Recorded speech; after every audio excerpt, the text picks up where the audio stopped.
Olá, tudo bem? Paz. Quero meditar na palavra de Deus com você, num texto da nossa leitura de 7 de março, cuja meditação no dia em Lucas 10 e também Levítico 16 e 17. Vamos a Levítico.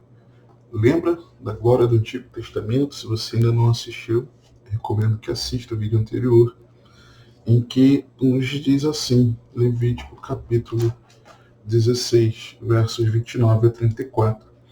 E isto vos será por estatuto perpétuo no 7º mês, aos 10 do mês, afligireis as vossas almas, e nenhum trabalho fareis, nenhum natural, nenhum estrangeiro que peregrina entre vós, porque naquele dia se fará expiação por vós, para purificar-vos, e sereis purificados de todos os vossos pecados perante o Senhor.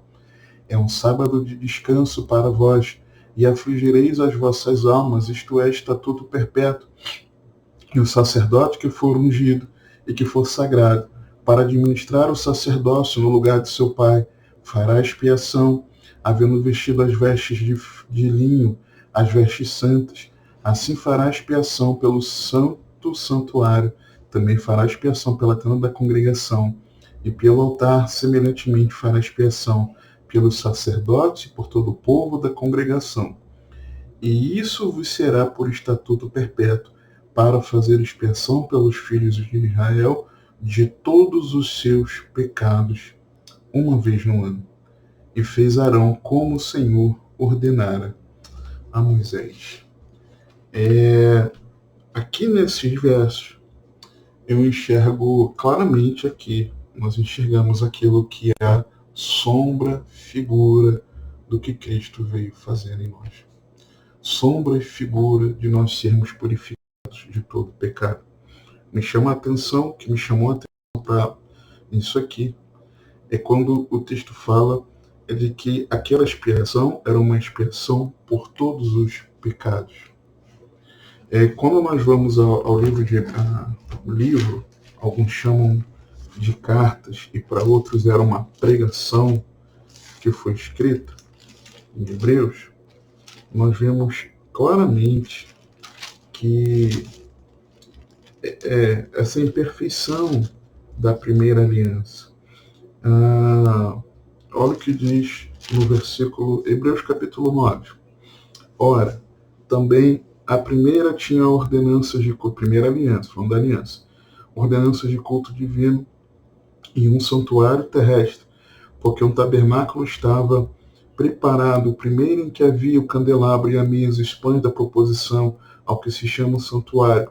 Mas depois do segundo véu estava o tabernáculo que se chama o Santo dos Santos, que tinha um incensário de ouro e a arca da aliança, coberta de ouro toda em redor, em que estava um vaso de ouro que continha o maná, e a vara de Arão que tinha florescido, e as tábuas da aliança, e sobre a arca os querubins da glória, que faziam sombra no propiciatório, das quais coisas não falaremos agora particularmente.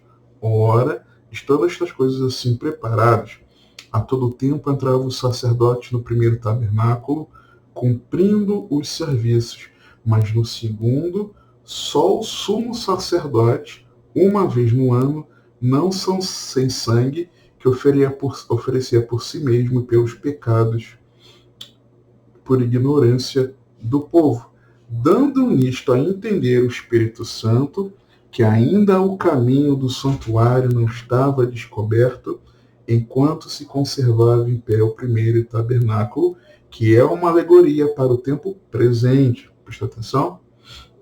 Em que se oferecem dons e sacrifícios que, quanto à consciência, não podem aperfeiçoar aquele que faz o serviço, consistindo somente em comidas e bebidas e várias abluções e justificações da carne, impostas até o tempo da correção, mas vindo Cristo, o sumo sacerdote dos bens futuros, por um maior e mais perfeito tabernáculo, não feito por mãos, isto é, não desta criação, nem por sangue de bode e bezerros, mas por seu próprio sangue, entrou uma vez no santuário, havendo feito uma eterna redenção. Porque se o sangue dos touros e bodes e a cinza de uma novilha aspergida sobre os imundos os santifica, quanto à purificação da carne, quanto mais o sangue de Cristo, que pelo Espírito eterno, olha a trindade aqui, né? Se ofereceu a si mesmo imaculado a Deus. O sangue de Cristo, que pelo Espírito se ofereceu a Deus. Tremendo isso. Purificará as vossas consciências das obras mortas para servirdes ao Deus vivo, e por isso é mediador de um novo testamento, de uma nova aliança, para que, intervindo a morte para a remissão das transgressões que havia debaixo da primeira aliança, os chamados recebam a promessa da herança eterna. Vamos pular aqui para o verso 18. Por isso também o primeiro não foi consagrado sem sangue, porque havendo Moisés anunciado a todo o povo todos os mandamentos segundo a lei, tomou o sangue dos bezerros, dos bodes, com água, lã púrpura e sopo, e aspergiu tanto o mesmo livro como todo o povo, dizendo: este é o sangue da aliança que Deus vos tem mandado. E semelhantemente aspergiu com sangue o tabernáculo, todos os vasos do mistério, e quase a todas as coisas segundo a lei se purificam com sangue, e sem derramamento de sangue não há remissão. Então, se o sumo sacerdote entrava um ano fazendo expiação por ele, pelo povo, e era por todos os pecados, e o texto aqui diz, claramente nós vimos aqui, o sangue dos touros e bodes e a cinza de uma novilha aspergida seus imundos santifica quanto a purificação da carne, quanto mais o sangue de Cristo, que pelo Espírito eterno se ofereceu a si mesmo imaculado a Deus, purificará as vossas consciências das obras mortas para servirdes ao Deus vivo. Jesus entrou uma vez, uma única vez, suficiente para uma eterna redenção.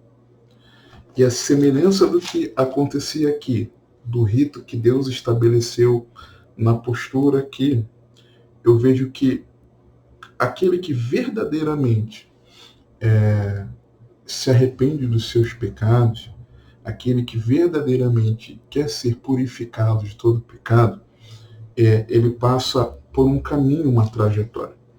Eu vejo que é a postura de aflição, porque claramente o Senhor diz aqui no verso 29, e isto vos será por estatuto perpétuo, Levítico 16, tá?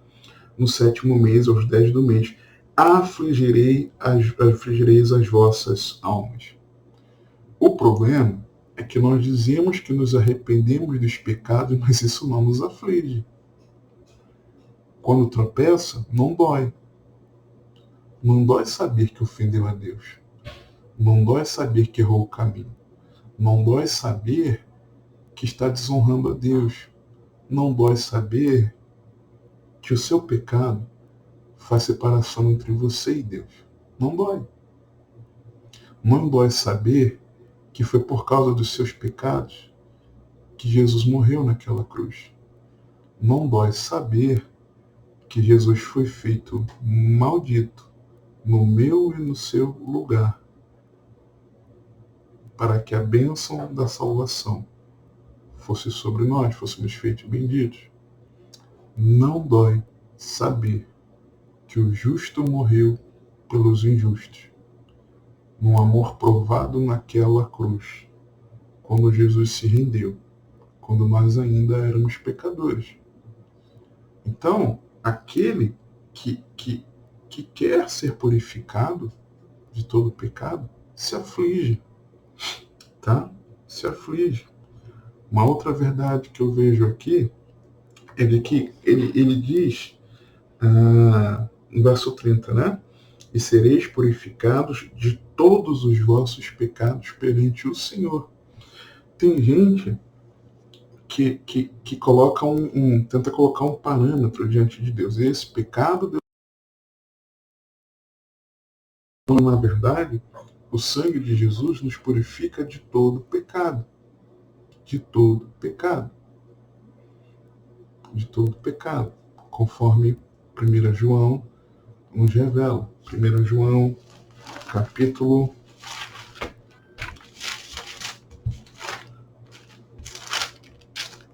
1,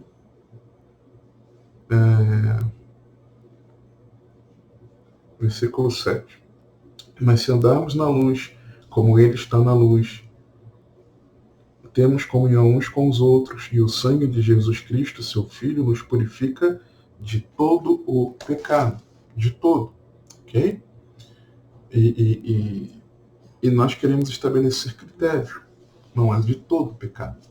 Uma outra coisa, no versículo 31, é de que quando nossos pecados são perdoados, é que nós entramos no verdadeiro sábado, no verdadeiro descanso, conforme Hebreus, capítulos 3 e 4, nos mostram que o nosso descanso, nosso sábado é Cristo. Pela fé, quando correspondemos ao Evangelho em fé, crendo em Jesus, nós entramos no descanso, porque o nosso sábado é Cristo, o nosso descanso é Cristo. Então, não tente ser perdoado ou ser purificado dos seus pecados pelas atitudes que você toma. Eu vou ler a Bíblia todos os dias, porque lendo a Bíblia todos os dias, eu serei purificado, serei perdoado, a minha transgressão será apagada. Não. Eu vou orar todos os dias para que meu pecado seja remido do meu pecado. Não. Eu vou para que eu seja perdoado. Eu vou congregar, eu vou servir ministerialmente, eu vou isso, eu vou aquilo, com as minhas práticas, com a minha própria justiça para que eu seja perdoado. Não. Não. Mas porque Jesus ofereceu o sacrifício uma única vez, com efeito eterno, é que você e eu somos perdoados pelo sacerdote que foi ungido, o sumo sacerdote. Versículo 32, o sacerdote que for ungido e que for sagrado, separado, para administrar o sacerdócio. Antes era o sumo sacerdote uma vez ao ano, agora foi Jesus, uma única vez, com uma eterna salvação. Mas será que, de verdade, queremos ser purificados de todo pecado? Que o Senhor te abençoe, te guarde, que Ele te conduza e governe a sua vida, porque você tem acesso.